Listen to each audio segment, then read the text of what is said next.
Chers amis, nous allons aujourd'hui recevoir quelqu'un qui m'est très cher parce que son œuvre, je la connais depuis très longtemps, et son œuvre théâtrale, son œuvre d'essayiste, et grâce à l'or, grâce à l'or Adler, Valère Novarina nous fait l'honneur, le plaisir d'être à la Maison Française ce soir.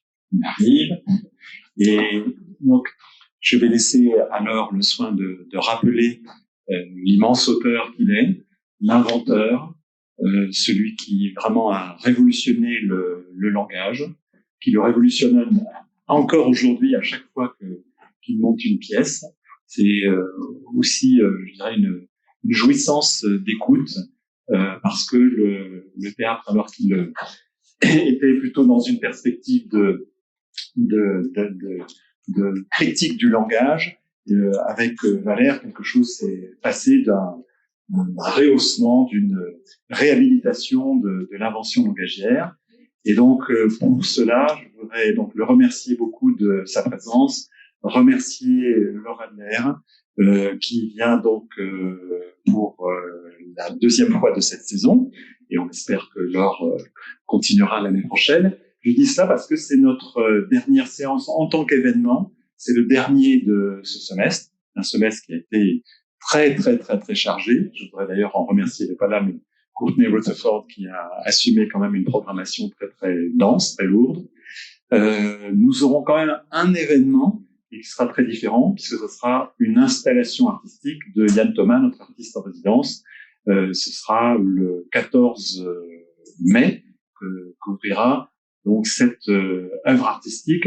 Et si vous venez, vous ne reconnaîtrez sans doute pas cette pièce qui va être transformée pendant 15 jours pour cette installation.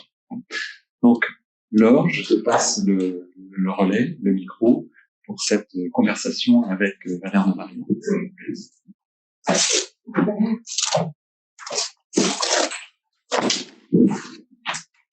Merci beaucoup, François. Je suis très heureuse de recevoir Valère Novarina.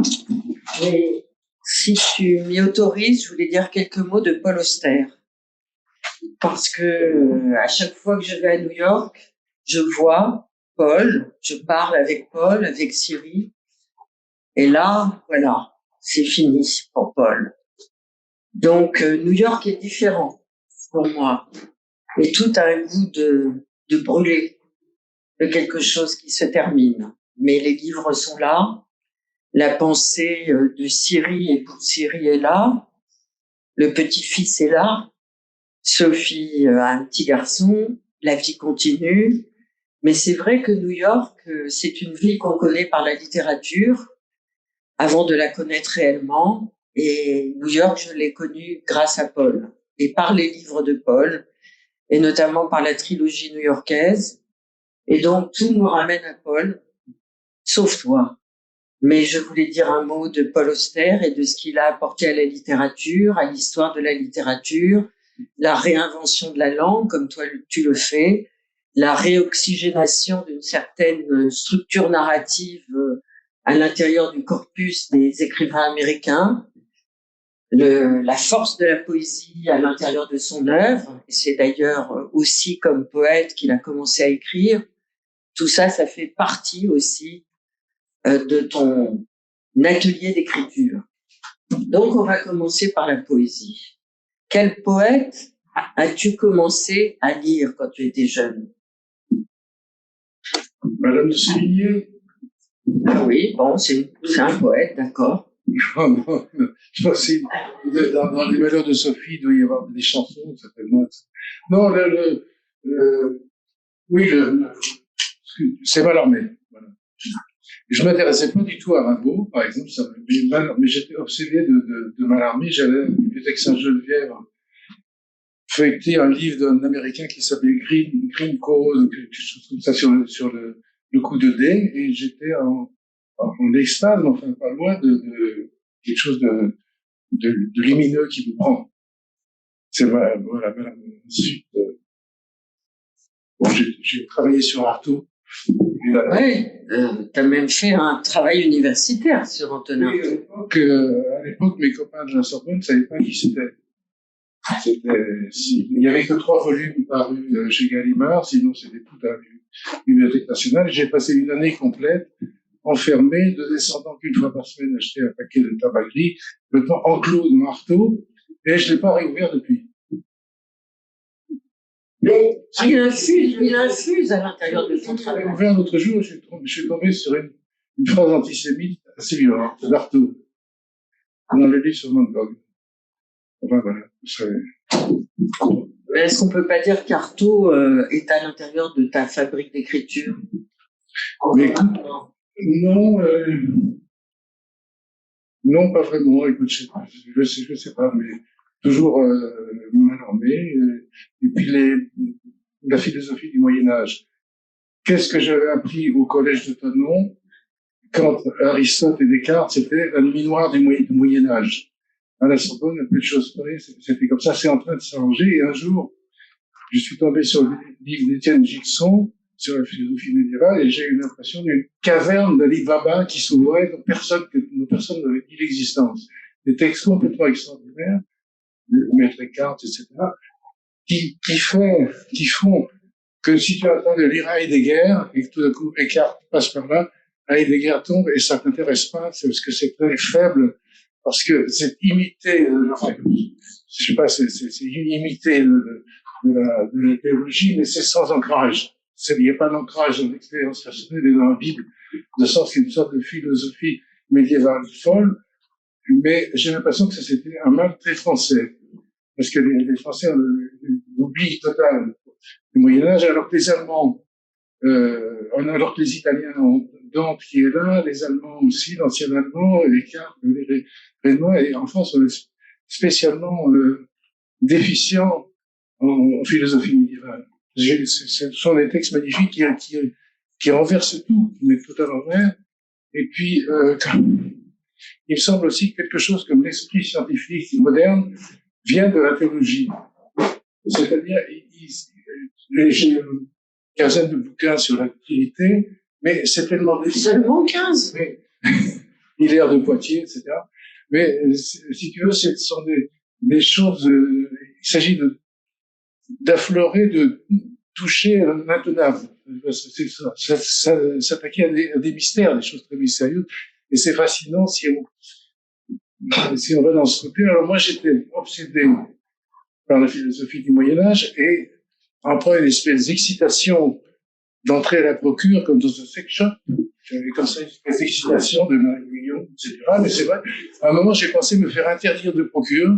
Comment se fait interdire de sex shop, de casino.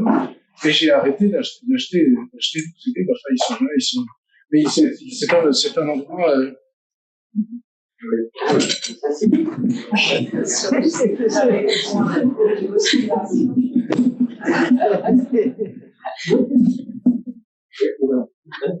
dangereux,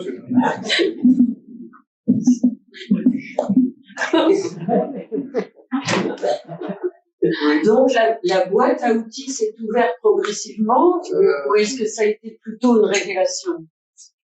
Progressivement, et après, c'était... progressivement, après... Mais comment amadouer ce flux de choses qui t'est arrivé? Ah oui. Je peux pas te dire. Paul Claudel, c'est un joli proverbe de recommandation anglaise. C'est il faut pas ouvrir la couloir pendant que tu es en train de vous dire. Donc il faut pas jamais trop parler de son travail, il faut en parler de façon indirecte.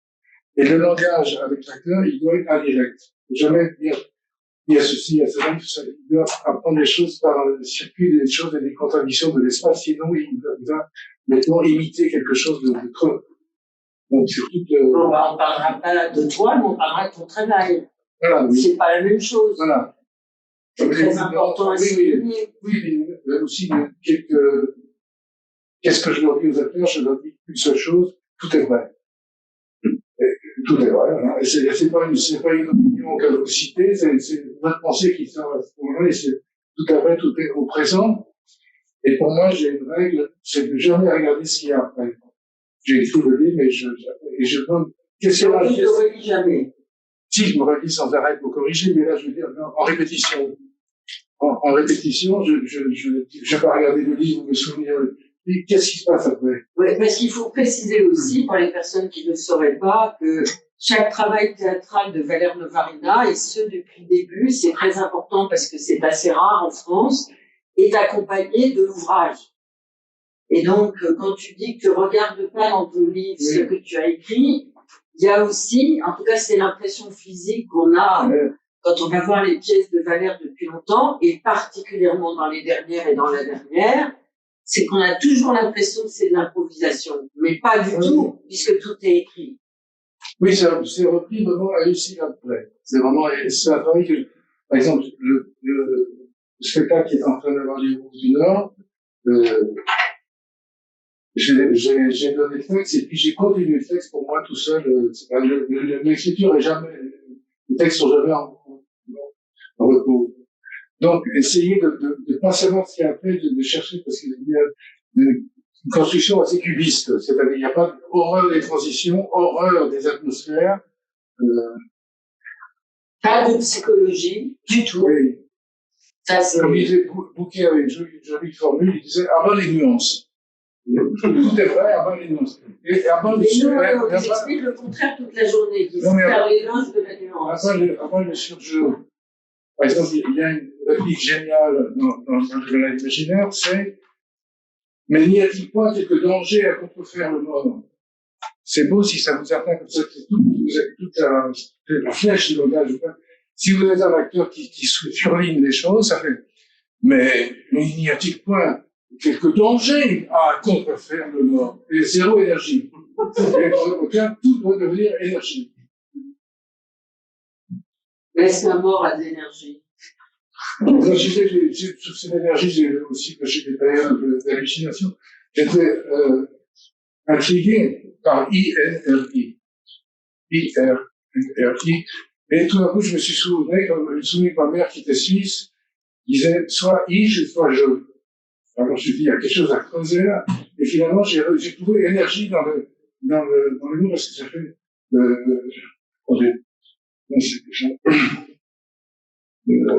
oui, INRI, c'est certaines choses, c'est J, genre si J, énergie. L'énergie du Christ, qui est très présente dans l'orthodoxie. Bon, faut suivre, hein. Je vous préviens, va falloir suivre.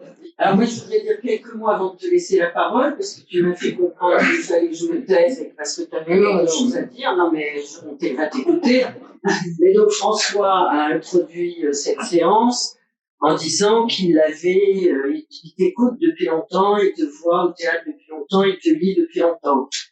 Eh ben, moi aussi.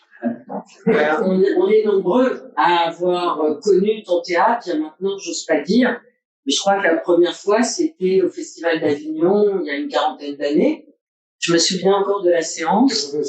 Ah oui, je me souviens encore de l'émotion qu'on a eue en voyant cette espèce de comète arriver sur la Terre Théâtre, inventer une langue, inventer des personnages, inventer des circulations d'énergie qui étaient absolument inconnues dans le cosmos du théâtre auparavant. On ne comprenait rien, mais ça n'avait aucune importance. On était très contents. On avait l'impression d'être physiquement tombé dans une piscine et d'avoir nagé à contre-courant pour essayer d'aller jusqu'à la fin de la représentation. Mais alors, pour le coup, je reprendrai ce mot d'énergie que tu as utilisé tout à l'heure, parce qu'on était énergisés par ce qui nous arrivait. Mais on n'a pas très bien compris. Maintenant, on comprend mieux. Alors, est-ce que c'est parce que je vieillis? C'est possible, je me suis habituée à ton univers. Mais à ton dernier spectacle, j'étais un peu déçue parce que j'ai presque tout compris. Alors, je me suis dit, je vieillis, hein, j'ai les articulations langagières là qui commencent à fonctionner lentement parce que je te comprends encore plus. il s'est passé des choses avec la première de ce spectacle à l'Opéra d'Avignon. Ça a été surchauffé, hein, c'était pas encore climatisé, donc les gens étaient à bout. Mais il y a eu une petite bataille d'Hernani. C'était vraiment très violent. Je saluais, les gens me disaient pauvre con, etc. Et à la fin, il y a eu tout d'un coup une réplique qui est, la controverse a cessé, finalement, et quelqu'un, tout en haut du théâtre, un acteur, a lancé ça n'est pas cette scatologie névrotique qui tirera le théâtre français de l'ornière. André Marcon était devant, lui dit retourne dans ta caravane. Alors bon, j'ai pris ces répliques, elles sont parties de la pièce. Et aussi, à un moment, c'était une éclason joueuse montée par Gilbert à Marseille. À un moment, Michel Bodina arrivait avec une sorte de chariot et quatre personnages un peu fantômes dedans. Et il disait, c'est l'hôpital psychiatrique. Et quelqu'un dit, je t'avais dit que c'était une pièce de Fala. Ils sont sortis et la salle s'est vidée complètement. J'ai pas une anecdote, c'est comme Vernon. Tout semble tout. Bon, alors tu voulais nous lire quelque chose. Parce que moi, j'ai quand même plein de questions à te poser. Donc, mais on va l'empêcher les gars de la fin. Non, c'était la fin, c'est mieux. Mais je croyais que tu croyais au protocole. Non, mais c'est un petit peu sur Rabelais, mais je te dirai non, vas-y. Non, mais c'est un petit peu long, on fait mieux de parler, mais c'est comme tu veux. Bon, alors j'ai 3 questions avant que tu oui. Elles sont très simples. Que veut dire parler? Ça ne veut rien dire. C'est-à-dire c'est assez étonnant ce mot de parole, etc. Par exemple, les Bibles protestantes, c'est quoi d'ailleurs le verbe, non, le verbe c'est le chapitre, la parole, la parole. Catholique, le verbe, était la vie de Jésus, au commencement était la raison. C'est quand même la parole, la raison, etc. C'est pas pareil, ça tourne autour de la même chose. Mais ce qui est extraordinaire dans le mot parole, je trouve quelque chose, c'est qu'il y a un écoulement. Il y a quelque chose de fluvial, de liquide, tandis que les Bibles, la langue commence am Anfang war das Wort. Au commencement, il y a le mot. Et le mot, c'est un clos, c'est un cloisonnement, c'est une pièce, un cube dans un jeu, etc. Ça n'est pas le fluide, je sais pas, le mouvement naturel du parole, il y a des chances d'avoir ce jeu de mots. Par contre, c'est très malheureux comme que on a perdu l'esprit, le mouvement, le mot esprit. Et ce qui est spirituel n'est pas décharné, analysé, devenu à zéro. Ce qui est spirituel, c'est l'offrande. C'est que l'acteur, il offre son corps, finalement. Il offre le texte, il offre le travail de tout le monde, les gens du plateau, etc. Il y a une sorte c'est autour de ça que je tourne le plus souvent, de donner. Donner un don, et c'est là le mouvement du spirituel, et pas l'épuration. L'épuration de quoi? L'épuration générale. Je pense aussi, enfin, comme ça, c'est pas des pensées, mais des choses concrètes qui t'arrivent. Pour comprendre ce qui s'est passé avec les nazis, ben, c'est une simplicité totale. Constatant que tout le mal vient des Juifs, on enlève les Juifs, tout ira bien. C'est une pensée comme ça. De savoir, tu vois, le schéma.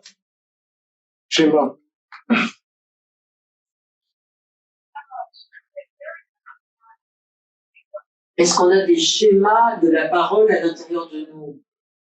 Là, oui, je pense que, par exemple, que la ponctuation est très importante.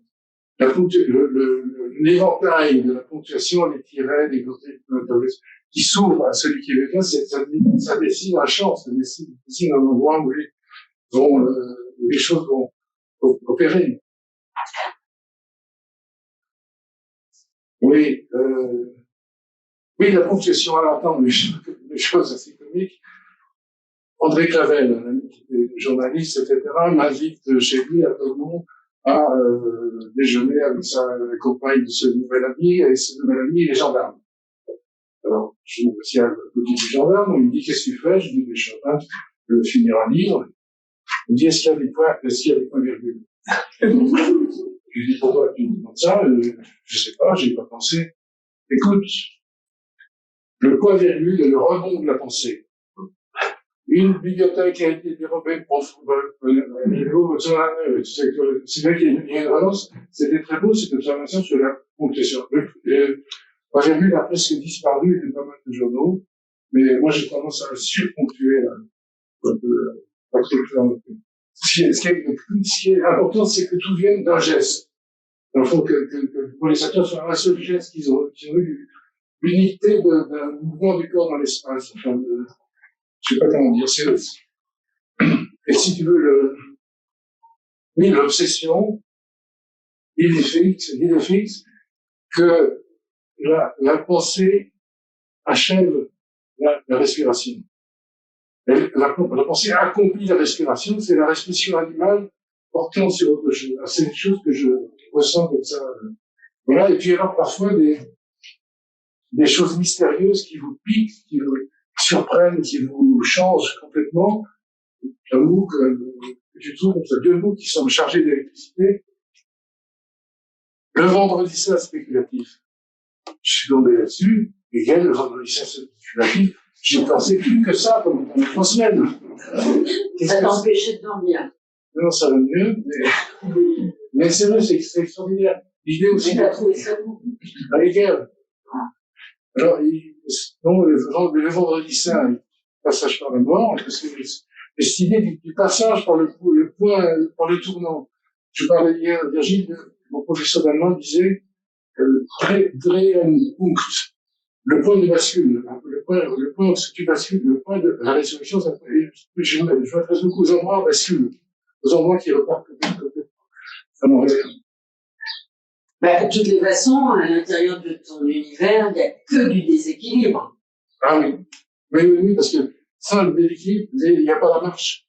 La marche, tu mets le corps en déséquilibre, je m'exerce un peu, cet après-midi, je lançais le bras plus loin pour que ça revienne, j'ai opéré de la hanche, toujours. Mais, le mouvement est aussi l'idée que l'organe du langage, c'est la main. En fin de compte, c'est la main. C'est-à-dire, c'est pas évident, là, ce que tu dois. Non, mais c'est pas évident pour moi non plus. Et les derniers mots du Jardin maintenant, c'est l'organe du langage, c'est la main. Jean Quentin disait ça, mais j'ai rien à redire, mais je sais pas que dire non plus. Il faut aussi savoir se taire. Tu bouges ta main quand tu parles, mais ça suffit pas à expliquer la corrélation. Il y a autre chose qui se passe. Godard, c'était beaucoup ce livre de l'écrivain suisse Godard. Comment il s'appelle? Godard n'aimait que les Suisses. Ah oui. Toi aussi, d'ailleurs. Ah, j'aime beaucoup les Suisses. Non, c'est les Suissesses. Alors, attends, de quoi on parle? De l'origine, je crois. Oui. Deuxième question, l'origine de la parole. Est-ce qu'il y a une origine? Non, mais l'idée que le langage ne décrit pas, ne saisit pas, que le langage appelle. Et la parole, elle appelle. Et l'appel est fait de dire, mais toute la difficulté, c'est que le langage pénètre les choses, comprend les choses, et en même temps, s'en retire. Et en même temps, je sais pas, il y a un mouvement de positif, négatif, qui est tout à fait essentiel. Il faut pas croire que je sais pas comment dire. C'est très délicat. Mais qu'est-ce qui se passe quand tu écris? Qu'est-ce qui se passe quand un acteur dit ce que tu écris? Parce qu'il y a... Alors, parfois, Nora Krief, oui, très bonne actrice, on joue un spectacle à Paris, à Clermont-Ferrand, etc. Bon, une scène où j'avais rien à redire, enfin bon. Et à Clermont-Ferrand, tout d'un coup, elle sort la réplique comme si elle était vive tout d'un coup. Alors, je me suis précipité dans la loge. Je dis, c'est incroyable, tu as pris la réplique comme une tweet solo à la main. Alors, elle me dit, depuis, elle s'appelle la tweet, le téléphone, etc. Et l'idée qu'il y a vraiment les choses deviennent survivantes, plus que vivantes. Et on peut pleurer dans des émotions dans ces ouvrages, parce que aussi le travail de l'acteur s'approfondit sans fin. C'est pour ça que je travaille beaucoup pour reprendre le spectacle. Et si un acteur marquant reprend de temps en temps, tous les 8 ou 10 ans, le discours aux animaux, et chaque fois, ça fait de la cave. Le Bordeaux a fait de la cave quelque chose d'autre, ça, et c'est très mystérieux. C'est un approfondissement sans fin. Et ça, on se rend compte de ça chez les pianistes, mais c'est pas encore assez constaté. Et puis aussi, alors, pour finir, une phrase assez forte et surprenante, c'est Luther. Luther a dit qu'est-ce qui est le plus proche qu'est-ce qui est le plus proche? Attends,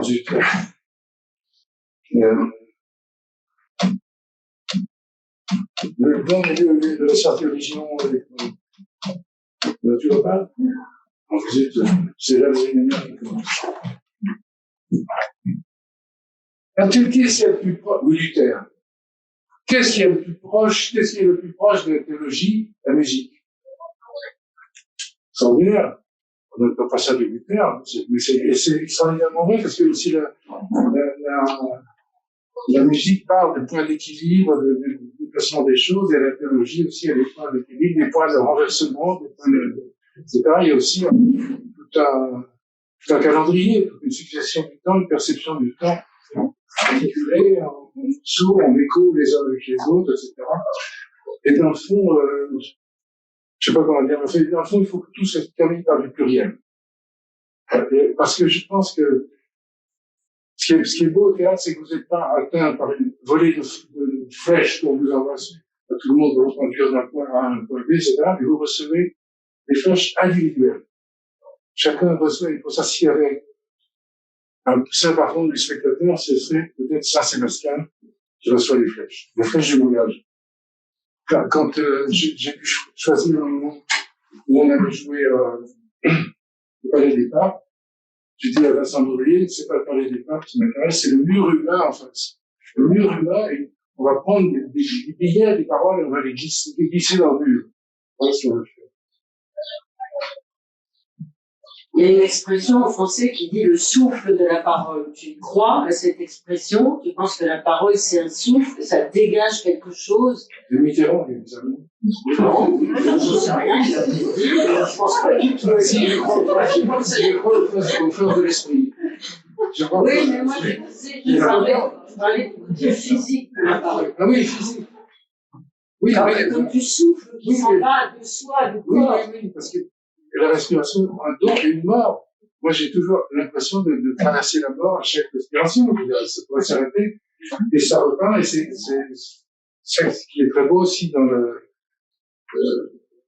scintillement des choses qui miroitent. On avait ça spéculatif, spéculum, le miroir, etc. Faire miroiter des choses simples qui deviennent des choses plurielles. Alors, pluriel, t'as de plus en plus tendance par rapport à l'écriture de tes personnages à ce qu'ils avancent seuls sur le plateau, une fois qu'ils ont parlé, ils s'en vont.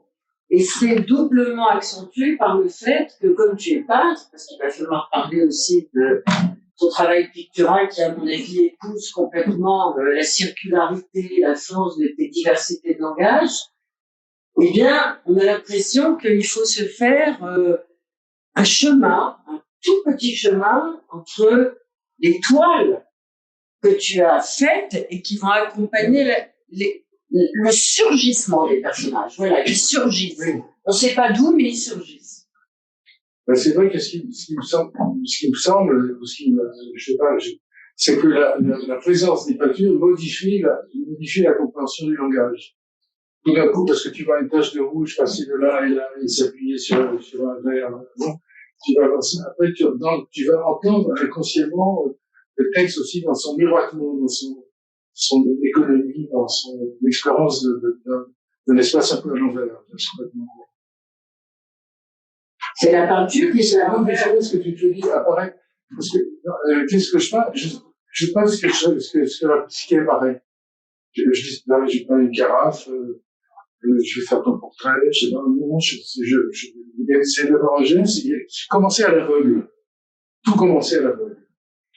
Commencer l'écriture aussi sans rien y comprendre, sans se préoccuper de rien. comme une activité physique. Parfois, à la montagne, je sais pas, j'écris, je vais prendre une piocher, même si ça sert à rien, enfin, moi, je sais pas.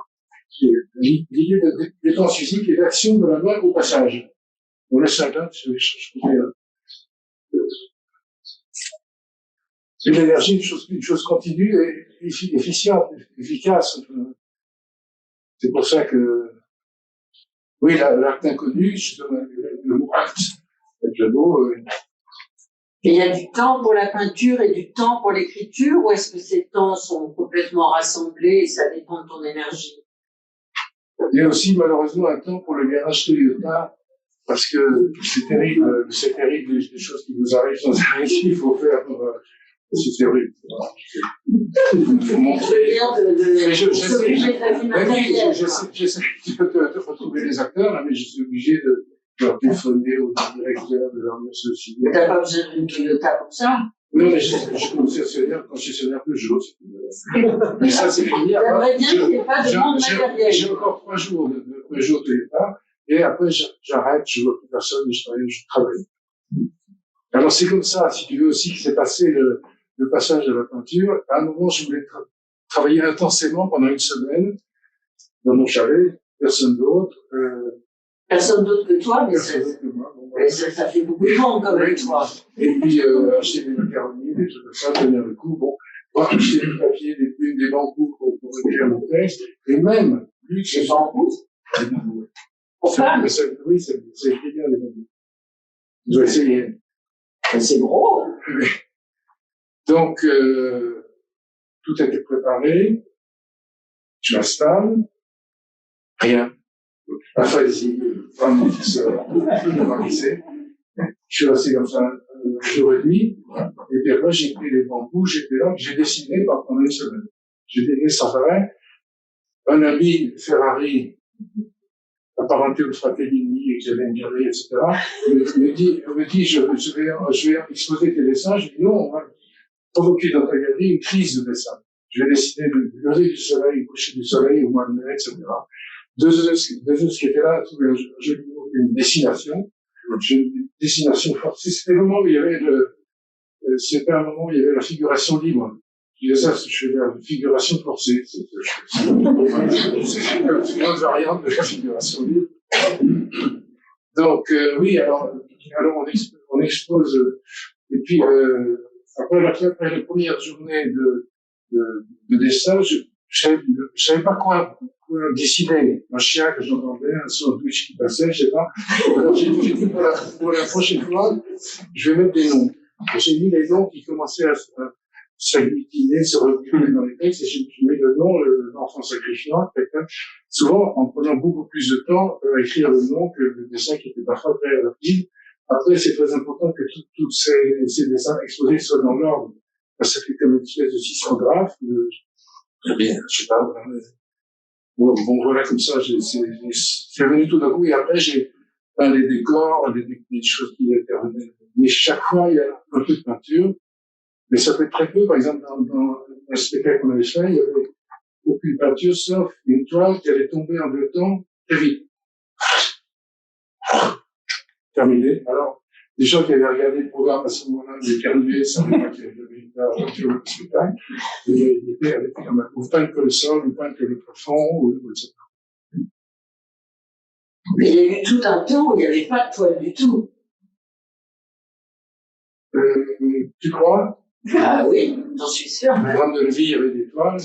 Oui, mais par exemple, le spectacle, on va quand même en parler, le spectacle sur Louis de Funès, il n'y avait pas de toile, hein.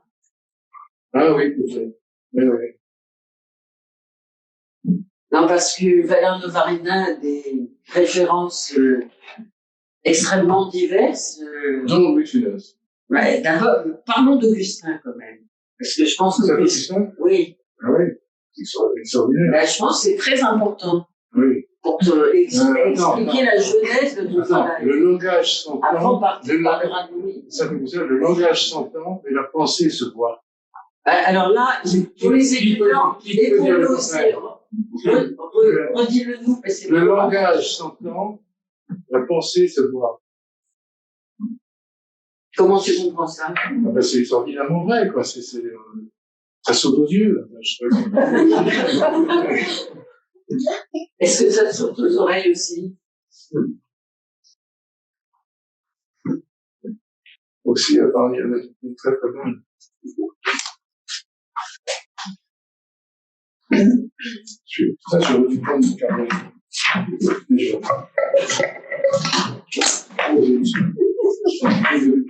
Non, elles sont pas cassées.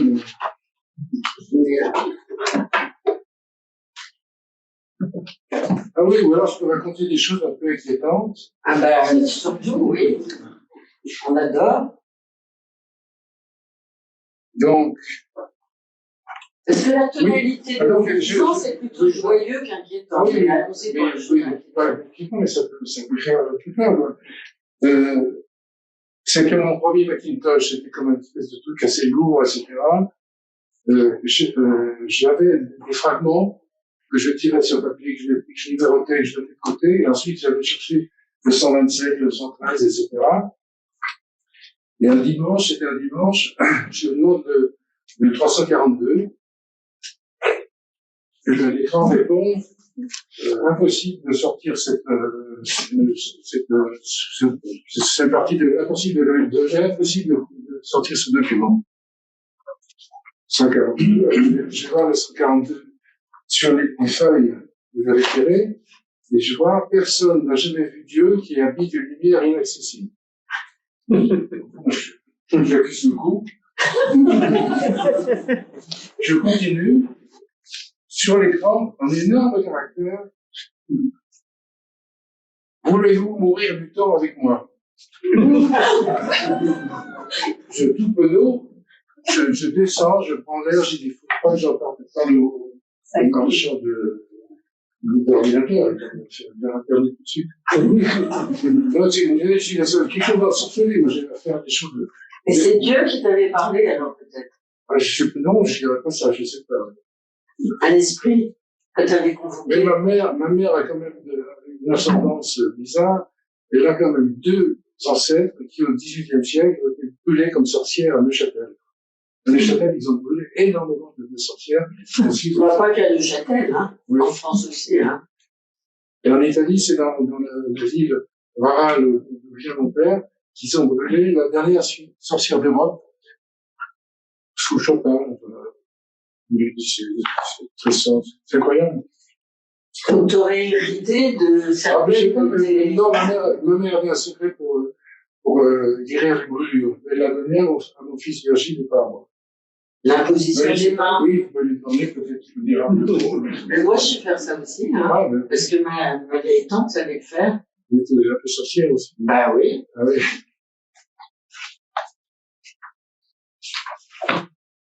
J'aimerais bien savoir. Non, il y a pire que ça. Là, c'est quoi la qui attend? Non, il y a pire que ça. Je ne sais plus quelle année c'était. Je me réveille, j'étais chez mes parents, je me réveille près de la fenêtre. J'ai jamais été somnambule, c'est la première fois que je sais, je regarde ma montre, 5h28, je vais me recoucher. Je me réveille, j'allume la radio, et ils disent à 5h28, ce matin, dans les cours de la prison de la santé, on était guillotinés, puis fait les bons. Je m'en parle. Enfin, c'est un peu peur. J'ai envie de lire à ma intérieur, mais pas répondre. Ça t'arrive souvent, ce genre de choses. Non, mais c'est là, mais. Comme si tu enregistrais. Non, mais c'est quand même inexplicable, enfin. Oui, on a quand même affaire, dans la vie, et puis au théâtre aussi, il y a des forces. Des forces magnétiques? Ah, ben, je sais pas, oui. Ou des forces qui viennent de la Terre? Une force, qui viennent de la Terre, selon, oui. Oui, Michel Boudinard. Un acteur, j'écrivais un rôle pour lui, il ne me demandait pas qu'est-ce que c'était comme rôle, est-ce que je fais un vieillard, il me demandait qu'est-ce que je vais avoir comme paire de chaussures. Et une fois, je raconte ça comme ça un public, et quelqu'un rit et me dit, Birgit Nilsson a dit ça pour chanter Isol. Il faut une paire de chaussures. Et, ils sont d'ancrage des forces qui sont en bas. Mais les pieds au sol. Question le ski aussi, tout les sous-muscles sous les pieds, c'est eux qui travaillent. Comment te viennent les créations des noms de tes personnages? Alors moi c'est très simple. Ils viennent tout seuls, et à un certain moment, j'étais devenu une fontaine de noms. C'est-à-dire, je peux faire les 80, dans les 5 minutes qui viennent, j'ai dû arrêter. J'ai dû dire, arrêtez, le discours avec vous, il n'y a plus de noms, il n'y a plus de théâtre, c'est autre chose. Chaque fois, je suis obligé il y a chaque fois un interdit particulier. Par exemple, le discours avec vous, c'était écrire, ce qui a été fait la veille, jamais le relire, continuer, etc. Et je suis arrivé comme ça, au bout d'une année et demie avec un livre que j'avais jamais vu. Et par moments, je disais, peut-être des pas de neige sur la neige, mais il n'y a peut-être plus rien. Donc, finalement, il y avait quelque chose qui était... Mais, par exemple, aussi, une qui habitait le temps, l'idée, c'était les tentes de camping actuelles qui se gonflent tout de suite, qui capotent. Alors que je vois mon ensemble très disséminé, très unique, très chaotique, mais tout d'un coup, en une seconde, va se constituer la structure de la pièce. Et que les choses, et chaque pièce est indépendante. Les choses importantes se font toutes seules. Tout ça, c'est par exemple, André Marcon. J'assistais à toute la présentation. C'était de mieux en mieux, etc. Et un jour, il fait une représentation extraordinaire. Je dis, qu'est-ce que ça avait mangé? Est-ce que tu avais vu ta copine? Qu'est-ce que ça avait écouté? Tu avais vu ta peinture? Tu avais fait du vélo? Il dit, ah bon? Ah, c'était bien. Pendant toute la durée, j'ai pensé que j'avais oublié de laisser des places à un copain de Saint-Étienne. J'ai ri comme lui et je me suis souvenu d'un petit livre nommé Érigel sur le tir à l'arc zen. Quelque chose qui est. C'est pas vous qui tirez. Ou alors, il faudrait pas que je laisse l'oubli, c'est que, oui,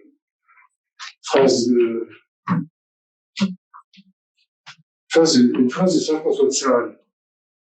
Comment c'est que j'explique en chair, j'enseigne en chair des mystères que j'ignore complètement. Pas mal. Et un jour, Tu peux nous l'expliquer? À moitié. Il y avait Pinon qui quittait la scène pour rejoindre la loge. Pinon, c'est un des acteurs fétiches de la... Parce que c'est une phrase que j'ai toujours sur moi, je passe des 4 lignes et dit, c'est tout à fait ça. C'est la présence-absence, il faut pas que ce soit nous, je sais pas comment dire. Et il y a quelque chose qu'il faut neutraliser, enfin bon, c'est tout un travail que je connais certainement aussi les sportifs, tous les gens qui ont fait la pureté d'un geste, autre chose, la décision, la trace. L'expédition que je dois faire, le prochain s'appelle traces de peinture. C'est des traces, et oui, l'idée des traces je sais pas comment dire. Quand tu écris, c'est toi? Ou c'est quelqu'un d'autre? Je ne m'occupe pas de ça, alors. Ah, d'accord, mais non, c'est vrai qu'il y a un côté dicté voilà. C'est à l'intérieur de ta tête, quoi. Il y a des jours où c'est dicté. Alors oui, une chose drôle. J'apporte le drame de la vie à Paul. C'est Paul Tchaikovsky-Laurent, son éditeur. Je rentre à la maison et je raconte à Roséliane, je lui dis, je vais donner le drame de la vie. Et puis d'ailleurs, je lui dis, j'ai dit, Paul, le drame de la vie, voici un chef-d'œuvre. Alors, Roséliane ricane, rigole, me dit, tout le monde doit lui dire ça. Alors je téléphone à Paul, je lui dis, est-ce que vous me dites à Londres, j'étais le premier à dire aussi un chef-d'œuvre. Ça fait rire. Non, mais l'idée de faire travailler des choses qu'on a oubliées et qui nous dépassent. Est-ce qu'il faut avoir beaucoup publié pour que ça vienne, l'écriture? Et je sais pas, en ce moment, je peux pas trop, c'est compliqué. Qu'est-ce qui est compliqué? Non, mais c'est aussi revenir, peut-être se souvenir des plats et des déliés. Plats et déliés, c'est la respiration, quoi. Quelqu'un a des plumes, sergent-major, là. il y avait les plats, les déliés, il y avait toute l'écriture à la ronde, etc. Tout un sentiment du mouvement spirituel, du mouvement de l'oxygène, je sais pas comment dire. Oxygène, c'est très bien. Comment tu les oxygènes, les mots? Ben, en changeant leur place. C'est-à-dire? En les altérant légèrement. Parce que, par exemple, il y a un moment, un moment, Nicolas Soul est sur un chariot, et on le pousse encore un acteur de chez on le pousse dehors, etc. Et j'ai une phrase assez étonnante de la fin qui dit, je m'éteins. Et les gens sont frappés parce que personne n'a jamais dit je m'éteins. Je suis sûr que personne n'a jamais dit ça. Mais tout d'un coup, la chose est présentée avec un peu d'autres mots. Parce que les mots sont faits, donc, tout est légèrement tordu de bout en bout. Il n'y a pas d'endroit indemne où il ne faut pas déplacer quelque chose. L'idée de déplacer, de déplacer des choses dans l'espace. Alors, chez toi, ce sont des mondes entiers qui surgissent avec leur cosmogonie, leur relation de parenté, leur relation d'amitié ou d'inimitié. Est-ce qu'à chaque fois que surgit un univers, et donc un livre et donc une pièce de théâtre, est-ce que chaque communauté est indépendante des autres, ou est-ce que quand la communauté est terminée d'être constituée, il y a quelque chose qui va surgir quelque temps plus tard? Ce qui se passe aussi, c'est qu'il y a un retour des choses, il y a quelque chose de circulaire dans l'entreprise. Par exemple, le rôle de Raymond de Matière, il était créé il y a peut-être 10 ans. Dans chaque spectacle, il y a des choses un peu différentes, et il a été sculpté, disons, par Dominique Pinon, par Jean-Quentin Châtelain, etc. Il transmet plusieurs rôles, et il y a des choses à transmettre. Un invente une nouvelle chose, c'est garder pour suivant, ça je ne le pense du tout. Et j'ai vu la dernière représentation, on voyait des idées naître chez des acteurs, comment dire, tout d'un coup, ils avaient des démangeaisons dans le modèle, ils faisaient comme ça, et le lendemain, c'était toute une danse qu'ils avaient inventée à partir de choses très concrètes. On voyait l'invention du théâtre, du travail, et puis, Les acteurs sont à ta disposition, si j'ose dire. C'est-à-dire, on sait que tu exiges, tu es très exigeant, c'est-à-dire que tu réclames du par cœur. Il n'est pas question de faire une entorse à ton écriture. Et en même temps, ce qui est très troublant d'entendre depuis des décennies, c'est que les acteurs, qui sont comme une espèce d'armée, d'armée novarinienne, qui existe vraiment physiquement, intellectuellement et psychiquement, elle a une forme de structuration de la parole. Alors, est-ce que tu t'inspires des acteurs ou est-ce que c'est complètement le contraire? C'est les acteurs qui sont modifiés par ton écriture. Oui, dans ce jouet qui fait juste un pas, j'ai dit tu fais 2 pas de plus et tu vas prendre le truc comme ça ou comme ça, ce sera mieux. Je perfectionne un peu les choses que je vois, et surtout, je les regarde travailler, mais dans le fond, je laisse faire. C'est-à-dire, si se sont trompés, je suis une fausse route, on revient au carrefour précédent, ça peut aller, mais sinon, les interviens directement et je rends les choses de moins en moins claires, de plus en plus elliptiques, qui doivent comprendre sans trop savoir. Et comme tu regardes pas ton texte, ils peuvent tout à fait faire du Novarina sans savoir, alors. En fait. Je sais pas, attends,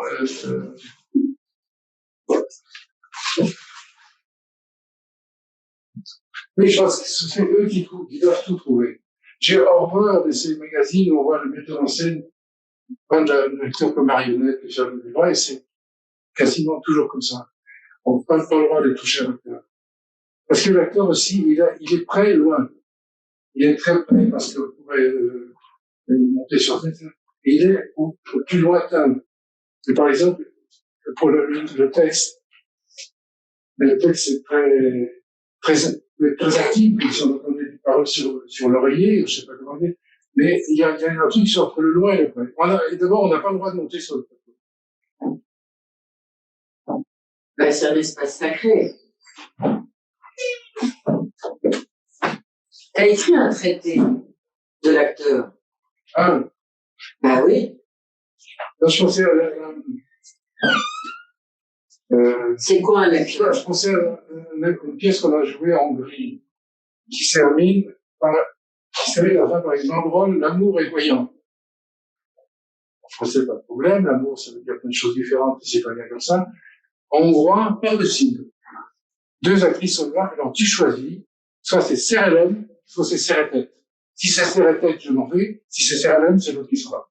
Il y avait amour physique et amour complet, enfin je sais pas comment dire. Voilà. C'était une véritable bataille dramaturgique avant d'entrer en scène.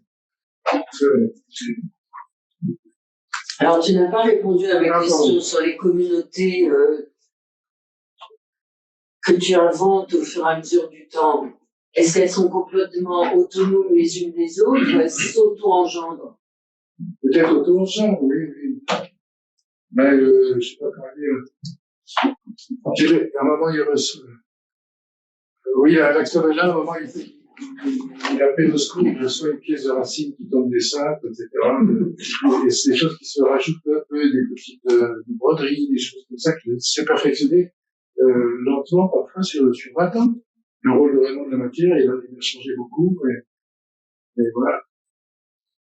Est-ce que tu aimes ce mot d'inspiration? Est-ce que tu as toujours quelque chose dans la tête? Je trouve qu'il faudrait pas avoir honte de ce mot, ce serait pas faux, puisqu'il y a l'idée du souffle, etc. Alors, il faut tout voir enfin le monde, etc. Mais non, il y a quelque chose de rapport à en tout cas à la respiration.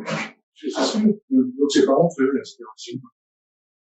Tu t'étonnes toi-même de ce que tu inventes. Moi, j'ai pas d'opinion. Après, je travaille avec des acteurs et on voit, enfin, c'est des choses qui se mettent en marche. Voilà. Mais les acteurs, ils ont quand même beaucoup joué une sorte de troupe, là, qui s'est formé, hein. Tout à fait. C'est des guerriers novaréniens et des guerrières, parce qu'il y a plus de femmes que d'hommes, d'ailleurs. Oui. Ça doit être drôlement difficile à mémoriser du novarénien. Oui, mais une fois su, c'est pour la vie. Ah bon? Et ça sert à quoi? Oui. Par exemple, moi, le hongrois, je sais dire ça, c'est une kilens. C'est totalement inutile parce que c'est le numéro de ma chambre. Je m'en suis souvenu, je sais pas pourquoi. Ça se fait à 198.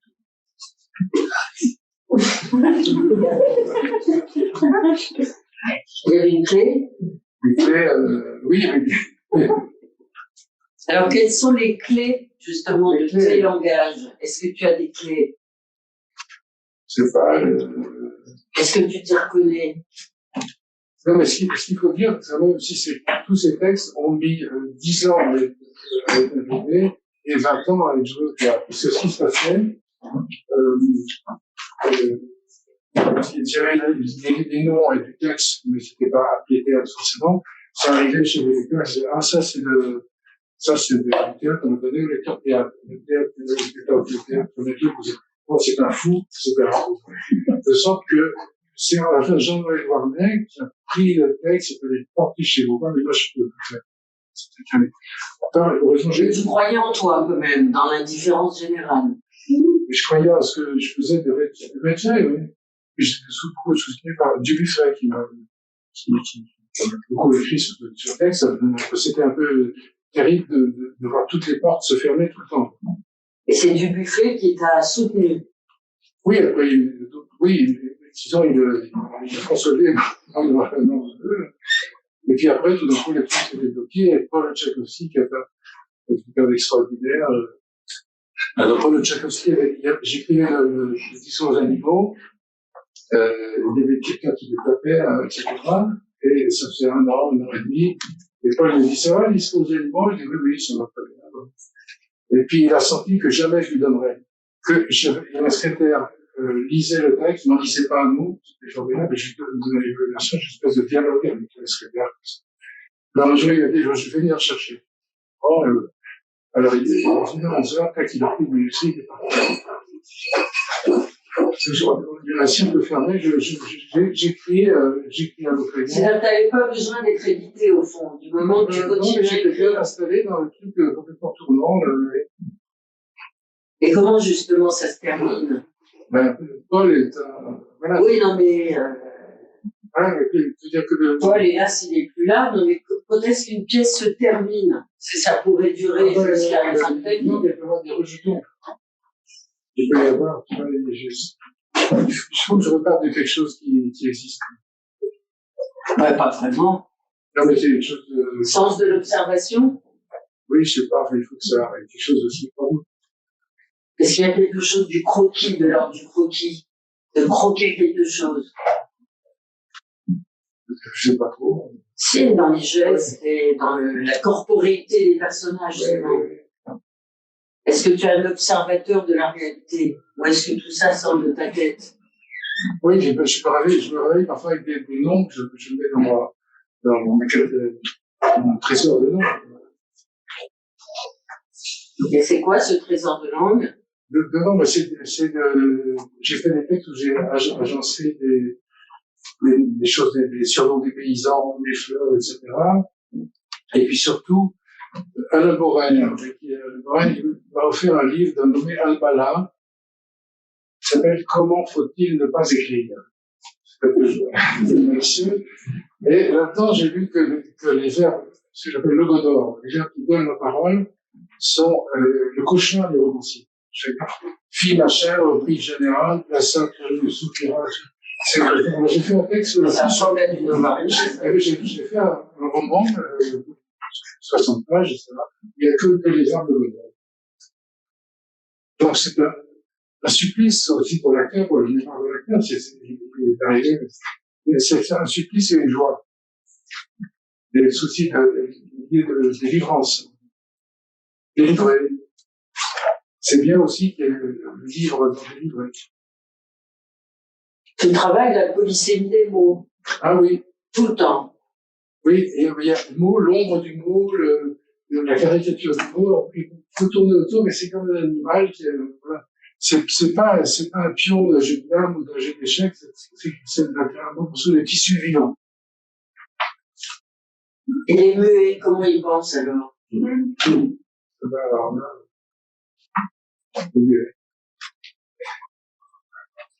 une fois, une personne aveugle m'a dit qu'elle reconnaissait beaucoup de choses pour elle dans le texte.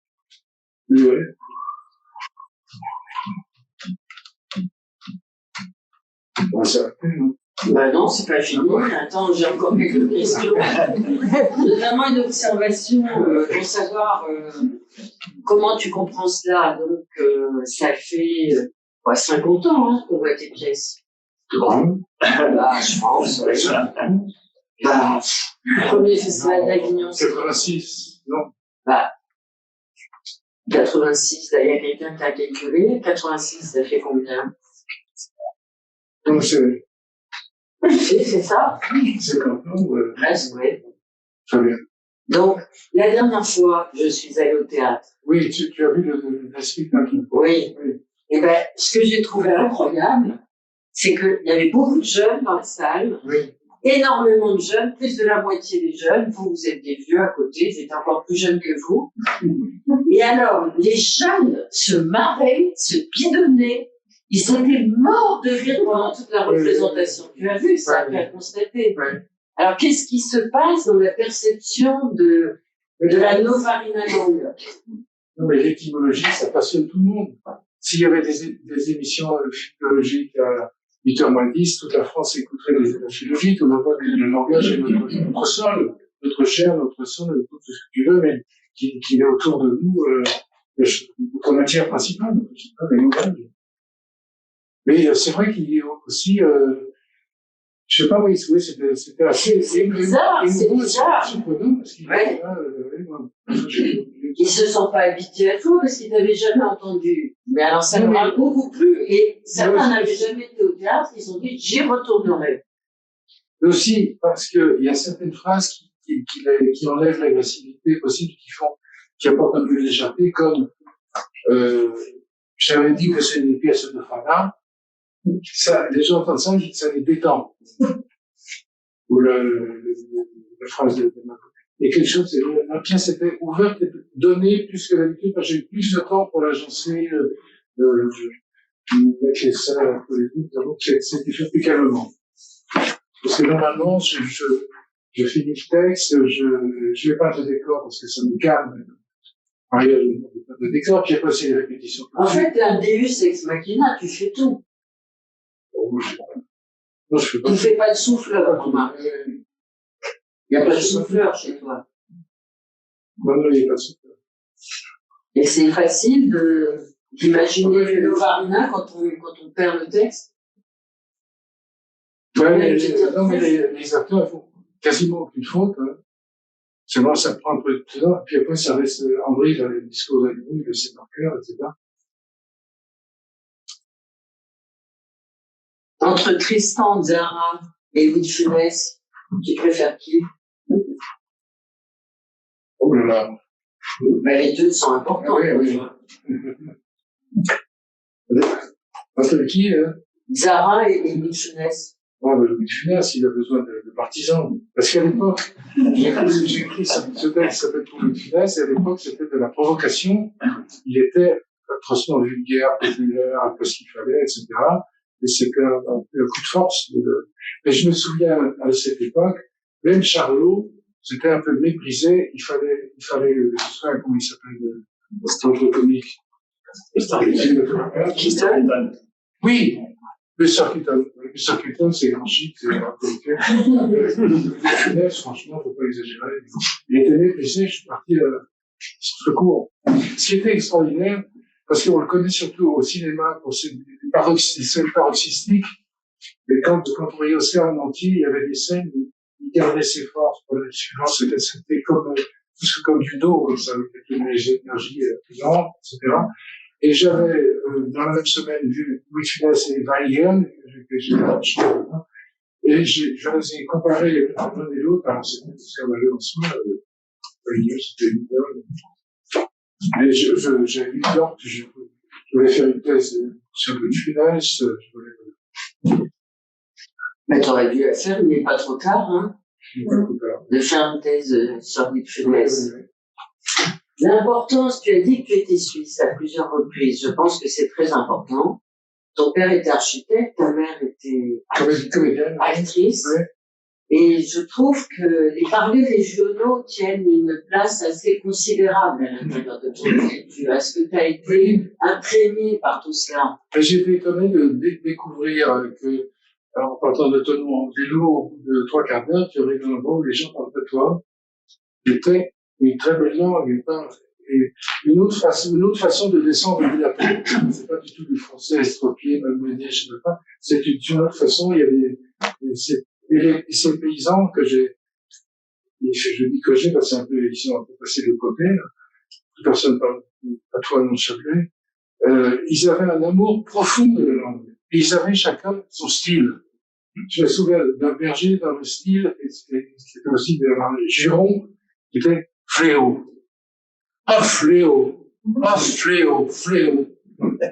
Chacun avait sa tournure de phrase, etc. Mais ils avaient aussi ces surnoms, tous, qui étaient extraordinaires. Alors, Fanfé le Piot. Le Piot, c'est le Pivert, c'est parce que son grand-père était tailleur de pierre. Trigaline. Quelqu'un me dit, tu as mis Trigaline comme personnage, tu sais pourquoi? J'ai dit non, je sais pas, on l'a donné, eh bien, Trigaline, ça veut dire, 3 poules. L'instituteur a dit, qu'est-ce que vous avez chez vous comme bestiaux? 3 poules. Trigaline, 5 et 3, 8. C'est quelqu'un qui boite sur le rythme. 5 et 3, 8, 5 et 3, 8. C'était tout chaque fois des petites caricatures. Alors, les noms des paysans que j'ai interrogés, les facteurs aussi, me donnaient les surnoms du village d'à côté, mais pas les leurs. Délicatesse. Et ce qui s'est passé à un moment, parce qu'à chaque nom, il y avait un verbe très concret. J'avais presque utilisé tous les verbes que je savais. Il fallait arrêter de recevoir des noms sans arrêt. Et les gens m'ont porté quand même François Piot, Raymond Machin, etc. Et j'ai senti que j'avais un devoir de sépulture. Il fallait que je mette dans le texte, quoi qu'il arrive, parce qu'il me donnait une chose très intime. Parce que Mila Bougie, c'est vraiment Mila Bougie, c'est pas Michel Pina, etc. C'était une chose intime, charnelle. Et surtout, ils parlaient un excellent français parce qu'ils expliquaient les femmes de La Fontaine. Je sais plus qui a écrit que La Fontaine était notre Homère. Ça me plaît assez, c'est extraordinaire comme force, comme variété du langage, etc. Je voudrais qu'on parle de la place des enfants à l'intérieur de ton univers. Ils en savent plus que les adultes. Peut-être bien, oui.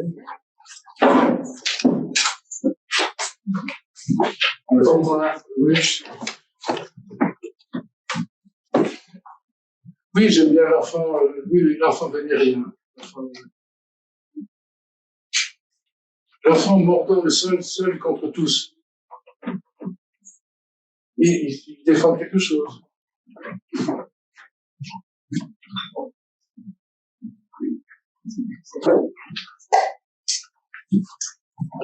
Oui, alors par exemple, pour dire que ces paysans, ils avaient un très bon vocabulaire. Exemple, Aimé Stella, mon copain Aimé, oui, Aimé Stella, oui, parenthèse, Aimé Stella, non, c'est François, je sais culture, comment dire ça, François Desclères, mon père, etc. Et je dis, je perds non seulement François Desclères, mais elle mouillée. Je n'entendrai plus jamais la famille, l'Italie. La manière de dire, les mots. Les accents. Alors, donc, oui, l'exemple très précis du savoir linguistique de Stella, j'avais une cuvette de WC dans mon chalet qui était à moitié cassée. Ah, mais ça nous intéresse. Ah oui. Donc, je dis à Aimé, est-ce que tu crois que le plombier va retrouver ce modèle? Il dit, oh, il va retrouver ça dans ses archives. C'est parfait, un professeur à la Sorbonne trouvait archives comme ça, et c'est paysan. Alors, ils avaient 2-3 coups de baguette s'ils parlaient pas trop, mais ils parlaient les langues magnifiquement. Malheureusement, je sais pas comment, mais le mot comme sonorité, c'est très. Alors oui, on peut terminer là-dessus. Alors, Ducret me disait, sais-tu pourquoi on dit que les habitants de la Verne sont musiciens? Eh bien, parce qu'ils vont dire du miel, du lard, du sérac, du miel, du lard, du sérac, ils disent do, mi, do, la, do, sérac. Il avait observé, c'est lui qui avait remarqué ça.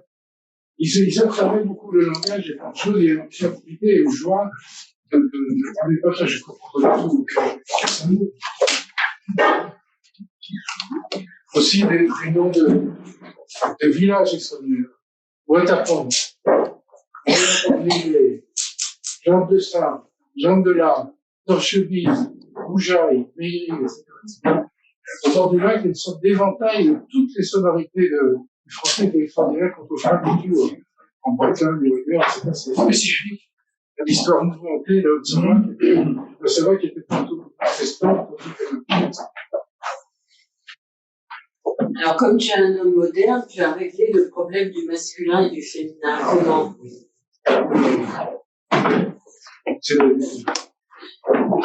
Comment? Comment on règle entre masculin? Tu es pour l'écriture inclusive, toi? Oui, c'est ça. Pourquoi? Parce que le plan comique, c'est pas alourdissant. Oui, même, oui, il y a même des petits points dans des spectacles, comment on dit, l'autricier. Oui, je pouvais lire un poème dont je suis l'autricier. Et on entendait des gens qui riaient et d'autres qui riaient pas. C'était tangent.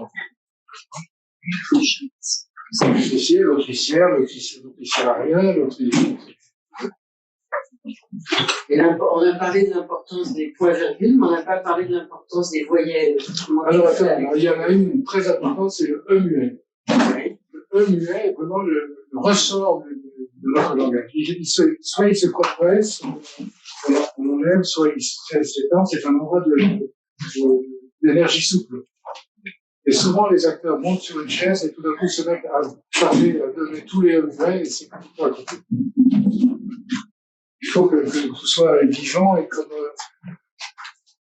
quelque chose liquide, aussi, cool. Et ce qui est pensé et n'est pas énoncé n'existe pas pour toi. Ah, je suis tombé sur mesure. Ah.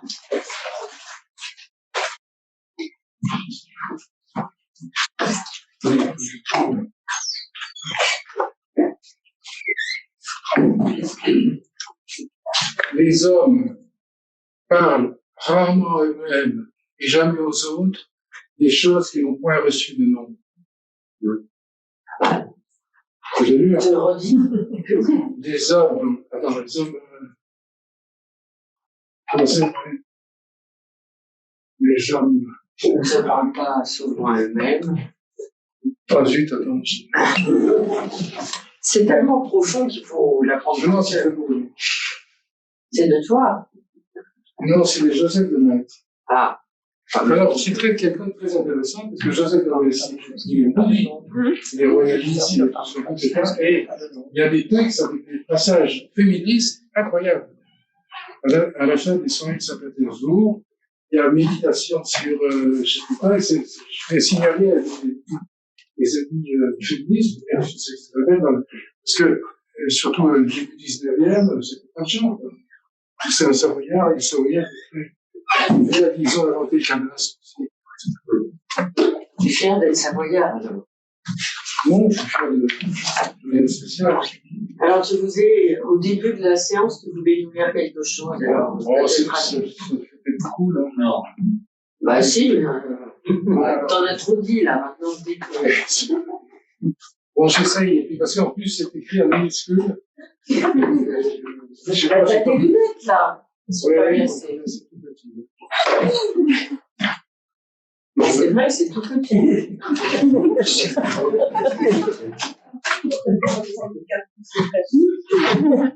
Alors, je ne pas, bah non, t'es venu pour travailler. Hein. Le texte s'appelle Chaos. Soudain la mer commença à enfler et tumultuer du bas abîme. J'aime les tempêtes chez Rabelais, tous les moments de fort tohu-bohu. J'aime m'y retremper. Il me rappelle que ma langue, que j'ai à désapprendre, réapprendre et oublier tous les jours, que je n'ai jamais possédé, ce français qu'on dit parfois inaccentué, raisonneur et guindé, est une langue très invective, très germinative, très native, très secrète et très arborescente, faite pour pousser. Le français, c'est la plus belle langue du monde parce que c'est à la fois du grec de cirque, du patois d'église, du latin arabesque, de l'anglais larvé, de l'argot de cour, du saxon riboulé, du batave doc, du doux allemand et de l'italien raccourci. Celle qui résonne le mieux au monde, la plus sonore de toutes, avec ses 17 voyelles, 30 fois seules 1000 voyelles, 10 fois consonnes et 98 000 suffixes très souples, très rythmiques, très impurs et très croisés. On entend ces racines qui viennent de partout, à peine visibles, très usées, très avalées, très fines, seulement présentes en silhouette. Un grand théâtre d'ombre, de transformisme, de variété rythmée. Lire Rabelais, c'est une navigation très épuisante, très fatigante. Tout le corps doit rejouer. Ça redéfait toutes les idées. C'est une dépense usante. C'est redécouvrir sous la langue française toute une profondeur respirée qu'on avait oubliée, qu'on voulait nous faire oublier, tout un orchestre intérieur et des muscles chanteurs qui travaillaient plus. C'est dur. J'aime me jeter vraiment dedans tout seul, sans traduction, sans guide, sans notes, faire le voyage oral avec lui, trouver comme il respire, chercher à le respirer, le rejouer, lire, c'est changer de corps, c'est faire un acte d'échange respiratoire, c'est respirer dans le corps d'un autre. Il n'y a pas de lecteur, d'écrivain, mais deux voyageurs arrachés à un monde, départis l'un et l'autre, vêtus de langue, toute leur chair n'étant que de mots. Entre les deux, en lisant, en écrivant, il se produit de l'homme, il naît de l'homme en parlant. Il y a une naissance et une renaissance du croisement d'amour et un ressurgissement perpétuel dans l'écriture. L'écriture est résurrectionnelle. Rabelais entraîne très loin, très en arrière, très en avant de notre actuel français littéraire plat, linéaire B, très loin de cette petite langue française guindée de la radio qui est comme une petite bourgeoise qui s'écrit un pauvre petit idiome laïque, un espéranto de plus en plus étroit, une langue qui perd au moins un son par jour, une langue de dictée, une langue pour des sourds, pour des chanteurs cul-de-jatte, pour des danseurs seulement bicordes, français civiques, médiagogiques, morse, inodore, plat, de langue de sondé, de dicteur dicté, de porte-parole, pas d'animaux comme on devrait. Car ce qu'il faut qu'on entende quand on parle, c'est que ce sont encore des animaux qui parlent et que ça les étonne énormément. Il y a chez Rabelais, mais aussi chez La Fontaine, chez Bossuet, mais c'est quand même dans le quart livre qu'on entend le mieux que parler est vraiment catastrophique. Que nous ne sommes pas des sujets qui utilisent une langue outil ou des esprits ayant en son quelque chose à dire, mais des animaux qui se sont dressés pour renaître en parlant. C'est les paroles que nous prononçons, de la manière dont elles nous traversent que tout dépend. Nous sommes dans les mots. Les mots sont à la fois la forêt où nous sommes perdus, notre errance et la manière que nous avons d'en sortir. Notre parole nous perd et nous guide. Rabelais mime la Bible et questionne la parole. Son livre est lumineusement incompréhensible. C'est un chaos très nécessaire.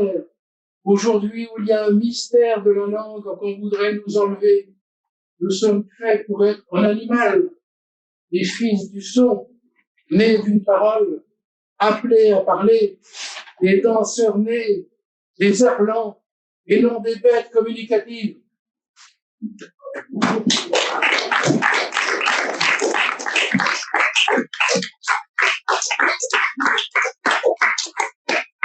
Mais c'est dit, alors peut-être les personnes auront des questions à te poser.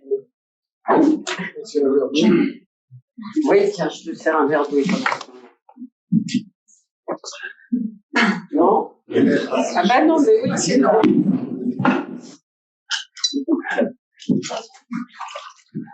Je veux bien commencer d'abord. Merci beaucoup Valère pour ce texte. Il y a dans un texte, je crois que c'est la 4e personne du singulier, vous dites que les mots sont des animaux phonétiques. Donc j'aimerais que vous reveniez sur cette question de l'animal ou de l'animalité, ce que vous entendez par là, et aussi que si vous pouvez redévelopper encore un peu cette idée du rapport entre le son et le sens, que le son est générateur de sens, ou que ça passe par là, en tout cas. Il n'y a pas de sens sans son, quoi. Est-ce que vous pourriez développer sur cette côté animal phonétique qui se... Oui. J'ai effectivement eu des animaux dans une écurie, 22 animaux, des poussins, des moutons, etc. Et la neige est venue très tôt, donc ma voiture pouvait plus descendre, donc j'étais peu canot avec les animaux et la neige, et on me montrait des choses pour faire cuire pour le cochon, etc. Et il y avait un moment extraordinaire parce qu'ils étaient ici, dehors c'était la neige, ils étaient tous enfermés là, je poussais la porte, et les 22 animaux et 44 lieux étaient en face de moi, et c'est là que tenu le discours aux animaux. Je me dis, c'est dans le fond le public, l'animal du public. Et puis, oui, c'est important aussi. Je faisais du très bon fromage. Non, les animaux, oui. L'animal phonétique. Non, mais c'est un mot qui est beau, comme dire Simon, mais mal.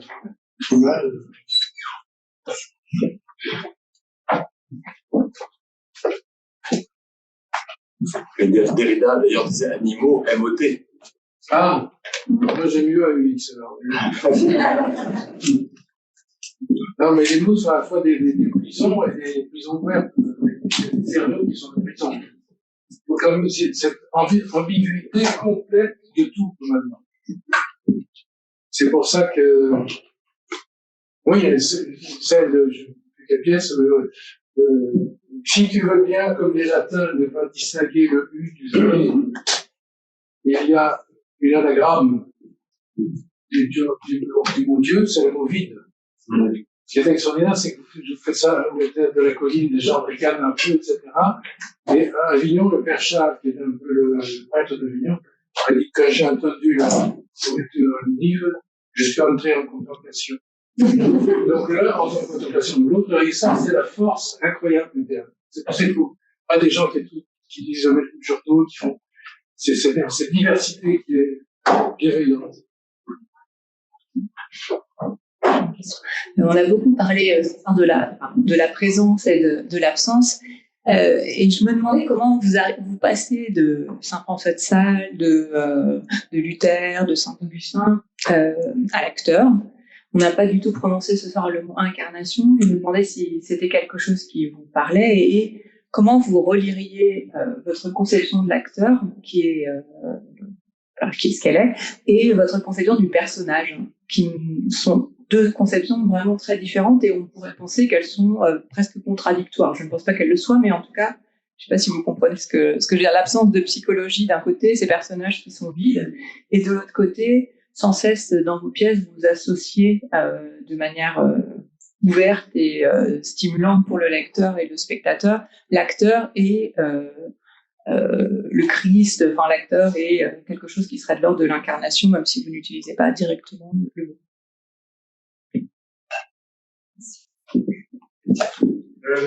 Oui, je suis un peu perdu là.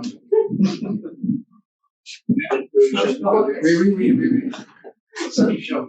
En simplifiant. Non, mais d'un côté, vous dressez souvent des parallèles entre l'acteur et puis l'acteur, il n'est pas la Trinité. L'acteur n'est pas incarné, il est en chair, c'est tout. L'incarnation. Mais je pense que l'incarnation, c'est tout à fait. Le christianisme est une folie incompréhensible quand même, non? Vierge Marie, tout ça, il y a une dimension de. Pour ça, il y a malheureusement, je n'ai pas une très belle phrase de Tertullien qui dit le Fils de Dieu est mort sur la croix. J'en suis fier puisque je devrais en avoir honte. Le Fils de Dieu une absurdité, la force absurde du christianisme qui peut retrouver pour rendre tout ça un peu plus vivant. Et alors, il y a des subtilités. Par exemple, dans le livre, à un moment, il y a le mot cristal, mais il est écrit avec H. Cristal.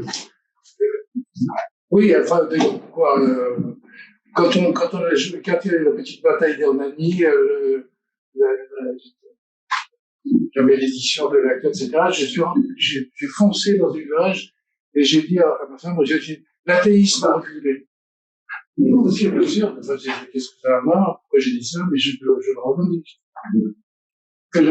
Comprendre par la musique aussi. Voilà, la mélodie du christianisme, la mélodie du judaïsme, la mélodie un peu différente de l'islam aussi. Donc, je pense que ces questions de religion sont fondamentales. Il y a un moment où c'est simple, là où l'Europe s'arrêtait, commençait l'islam. C'est le dernier novaliste, il dit l'Europe, c'est-à-dire la chrétienté, c'était une sorte de clarté. Aujourd'hui, c'est tout à fait une autre histoire qui se prépare et il faut être prêt, d'un côté comme de l'autre, à l'accueillir en parlant.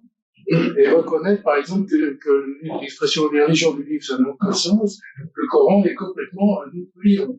Je l'ai lu deux fois et demi. C'est très respectable tout ce qu'on fait, mais on devrait pouvoir critiquer le Coran. Il faudrait qu'on retrouve un peu le langage. Je trouve qu'on est un peu interdit parfois sur ce qui peut se passer. Hein. Je pense c'est très bien de lire le Coran. C'est difficile. Et alors aussi, pour dire que c'est pas contre toutes ces cultures, parce que quand j'étais adolescent, ou comme vous, là, bon, je n'écoutais ni les Beatles, ni personne, je n'écoutais que Kalsoum, qui est tout à fait extraordinaire comme incarnation, comme je sais pas quoi, comme le fluide palpable du langage. J'ai encore écouté et répondu, c'est un génie total. Malheureusement, j'ai pas vu en bas. Et il faudrait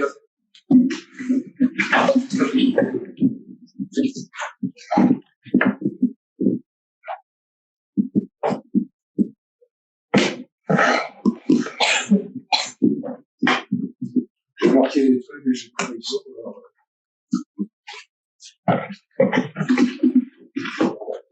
Oui,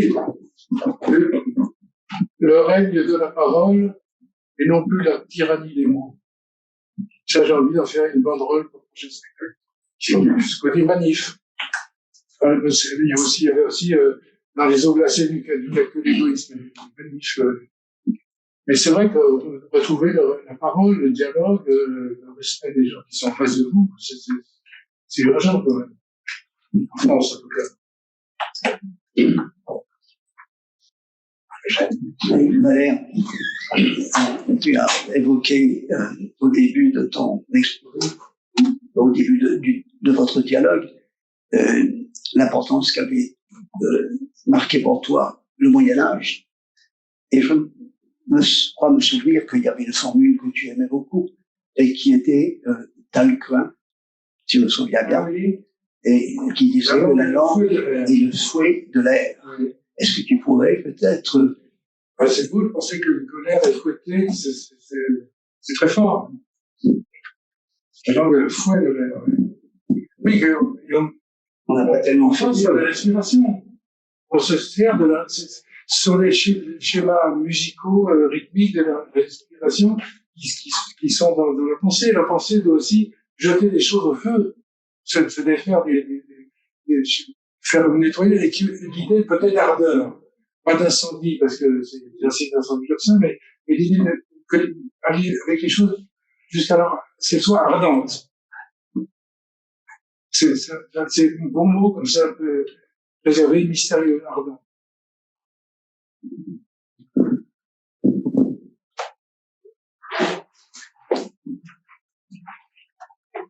Je crois qu'on peut peut-être clore ici, sur cette ardeur. Magnifiquement montrer la force dans votre langage. J'ai une dernière question. Oui. Qu'est-ce que tu es en train d'écrire? J'essaie de...